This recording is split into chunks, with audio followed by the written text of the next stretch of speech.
Hello and welcome to APTU. Today our focus is going to be on the BOM import from Excel. Today's lessons is part of our series on manufacturing, so if you'd like to learn more, please visit AdvanceProTech.com and you'll find all of our previous APTU videos under the resources column. Now, at a high level, a bill of materials is a recipe for a manufactured item, and the tools we'll be discussing today specifically address the assembly type item in AdvancePro. You'll only have this available if you have that manufacturing module enabled. So if you don't see that MFG tag in the upper right of AdvancePro, please feel free to reach out to your AdvancePro advisor. So in AdvancePro, you can import assembly bills of materials either from a QuickBooks file or from an Excel file. Today our focus is going to be on Excel. So the main tool to do this is found under Admin in the Utilities section under Excel Import Export. And down at the bottom here you'll see Import Assemblies. So this is where we can set up assembly item schema. So this essentially tells AdvancePro what to look for in each column of your Excel file. So let's go ahead and take a look at a suitable Excel file. I happen to have one open in Google Sheets at the moment. So here's our Excel file. Now, if you need one of these as a blank, you can actually find it on AdvanceProTech.com under the Resources tab in Knowledge Base. So there's a whole section there for our importing schemas, including our BOM importing schema. So here you can see that the order of the field names in AdvancePro does need to match the ordering of the column names in your Excel file. Now the required ones will appear automatically on the right-hand side of your Manage Import Manage Schemas tab by default, and you can go ahead and check off any additional fields that you would like to include. You can highlight those fields and move them up and down in order by clicking the up and down buttons. These first five, the assembly SKU, these first six, the assembly SKU, assembly name, component SKU, component name, component quantity, and vendor, which actually refers to the vendor account number associated with the component. Those are all required and cannot be removed. You can add and remove any additional field you see here on the left. You can also add blank fields if there's something in your sheet that you want to ignore. So let's just move to the schema and we'll talk about these various required fields. So first we have the assembly SKU. This is going to be the SKU of the finished product. And you'll see here that for every component that finished product is going to include, that's actually another row of this sheet. So here we have the assembly SKU and the assembly name for the finished product. And then these second two columns are the component SKU and the component name. And these do need to match components that are already in AdvancePro. So you can't create component SKUs on the fly. They do need to be imported in order to import a BOM that contains them. So for each row that contains a component, you're going to have all of the assembly SKU information and anything in the additional fields that pertains to that assembly SKU included on that row. Okay.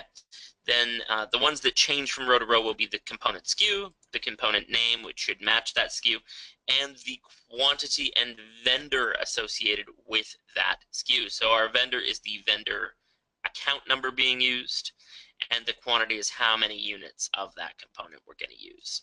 So here we've got finished good 1. It contains 2 components, and it's got 5 of the first component and 3 of the second component. Those components are both purchased from the same vendor with vendor account number 1234. And then we could go in and put in any additional information for these other fields that are available. And you can see there are a ton of fields. You can see we go up into the double letters, AG, so well over 30 different fields total can be brought in. Most of these other fields are going to describe how the finished good is going to behave. So we talk about the product image for that finished good, or we can talk about the target level and the reorder alert level for that finished good, or we can talk about the max order quantity for that good, or the whether or not this finished good is taxable. So we can go and put in all of this information about each finished good, and all that information doesn't need to be duplicated for each row that that finished good appears on for each of its components. So then we also have finished good 2. It's got 3 components, 1, 2, and 3. 1 unit of component 1, 4 units of component 2, and 10 units of component 3. And each of them are also bought from that same vendor. So that's what's going on in this bill of materials schema. So that should give you a good idea of how to set up your Excel sheet, and also how to align all of your schema settings. Now, once you've got your schema assembled and you're happy with it, you're going to go ahead and give it a name and save it. I've pre-built a schema to match this sheet called Basic Assembly Schema, and it just contains our default columns here. Okay, and so that kind of covers our basic setup of the schema. Now, one thing to note about this import is that all components will be imported as a basic item type.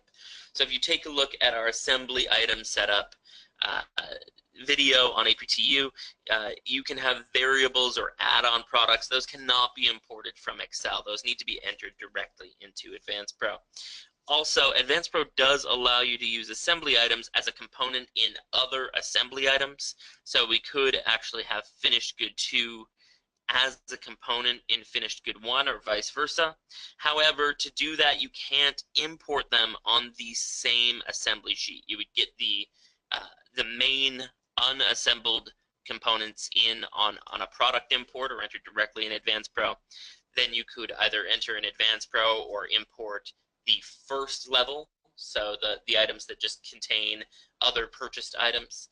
And then you would have a second sheet to bring in the 3rd level or 4th level or 5th level, where you're adding sub-assembly items into a finished good. So you can have those set up, and feel free to take a look at our video on sub-assembly items, which we've also covered in the past. Okay, so that just talks a little bit about sub-assembly items and how to use that sub-assembly when you're importing Excel spreadsheets. Now, you can go ahead and set up multiple assembly items. Do make sure that they are sorted so that all of the rows pertaining to a given assembly item appear together. I will also recommend going and importing from XLS rather than XLSX. That is generally more effective.